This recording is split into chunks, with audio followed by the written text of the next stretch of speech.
بسم الله الرحمن الرحيم يهب لمن يشاء إناثا ويهب لمن يشاء الذكور وقال رسول الله صلى الله عليه وسلم الساعي على الأرملة والمسكين كالمجاهد في سبيل الله أو القائم الليل صائم النهار أو كما قال عليه الصلاة والسلام মাদানী ছাত্র কাফেলা কর্তৃক আয়োজিত আজকের এই বার্ষিক বক্তৃতা সেমিনারের সম্মানিত সভাপতি, বিজ্ঞ বিচারক মণ্ডলী, সুদক্ষ উপস্থাপক ও আমার সামনে উপবিষ্ট তালিবুল ইলম ভাইয়েরা ও সম্মানিত অতিথিবৃন্দ, সকলকে জানাই আমার পক্ষ থেকে আন্তরিক মুবারকবাদ। মুহতারাম হাজিরিন, ইসলামী একমাত্র ধর্ম যা নারী জাতিকে দিয়েছে তার পূর্ণ অধিকার ও মর্যাদা। এটি বিবেকবান প্রত্যেকটি মানুষের কাছে সুস্পষ্ট সুপ্রমাণিত।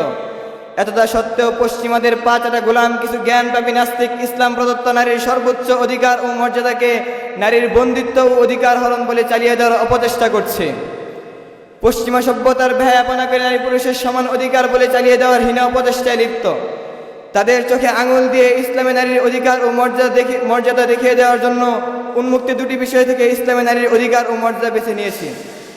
সংক্ষিপ্ত সময়ে কুরআন ও হাদিসের আলোকে এ বিষয়ে কিছু আলোচনা করব ইনশাআল্লাহ। প্রিয় উপস্থিতি, জাহিলি যুগে নারীদেরকে শুধুমাত্র ভোগের বস্তু মনে করা হতো। ছিল না তাদের কোনো সম্মান আর মর্যাদা। গৃহপালিত পশুর নেই তাদেরকে বেচাকেনা করা হতো। কন্যা সন্তানের বাবা হওয়া ছিল তাদের কাছে চরম লাঞ্ছনা আর অবমাননার বিষয়। তাই তারা কন্যা সন্তানকে জীবন্ত কবর দিত।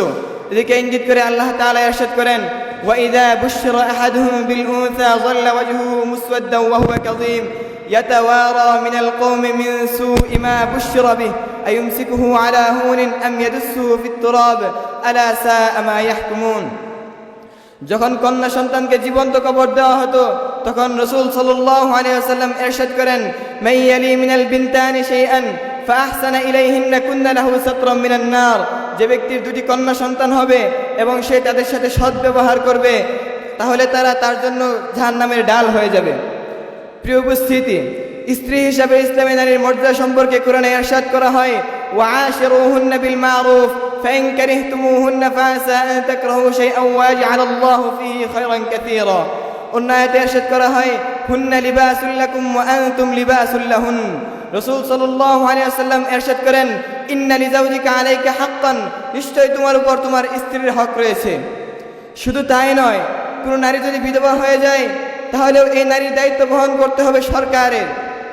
রাসূল সাল্লাল্লাহু আলাইহি ওয়াসাল্লাম বিধবা মহিলাকে সম্মান ও মর্যাদার উচ্ছ্বাসনে অধিষ্ঠিত করে রাসূল সাল্লাল্লাহু আলাইহি ওয়াসাল্লাম ইরশাদ করেন, আস-সাঈ আলাল আরমালাতি ওয়াল মিসকিন কাল মুজাহিদি ফি সাবিলিল্লাহ আওয়াল কাইমিল লাইল সাইমিন নাহার।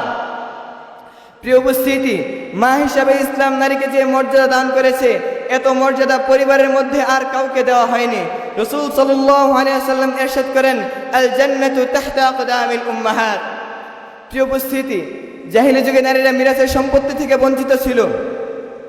তখন কুরআনে নারীদেরকে মৃত ব্যক্তির ত্যায্য সম্পত্তির অংশীদার বানিয়ে ঘোষণা করা হয়, লিররিজালি নাসীবুম মিম্মা তারাকাল ওয়ালিদানি ওয়াল আকরাবুন ওয়ালিন-নিসাই নাসীবুম মিম্মা তারাকাল ওয়ালিদানি ওয়াল আকরাবুন মিম্মা ক্বাল্লা মিনহু আও কাসুর নাসীবাম মাফরুযা। প্রিয় উপস্থিতি,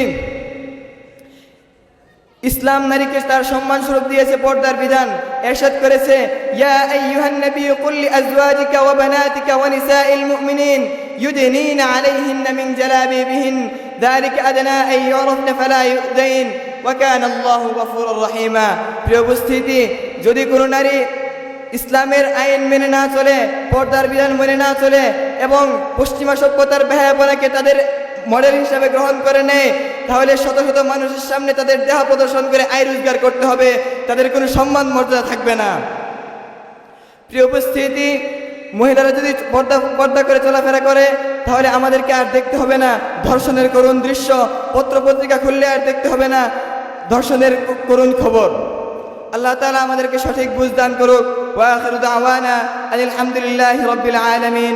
আসসালামু আলাইকুম ওয়া রাহমাতুল্লাহি ওয়া বারাকাতুহু।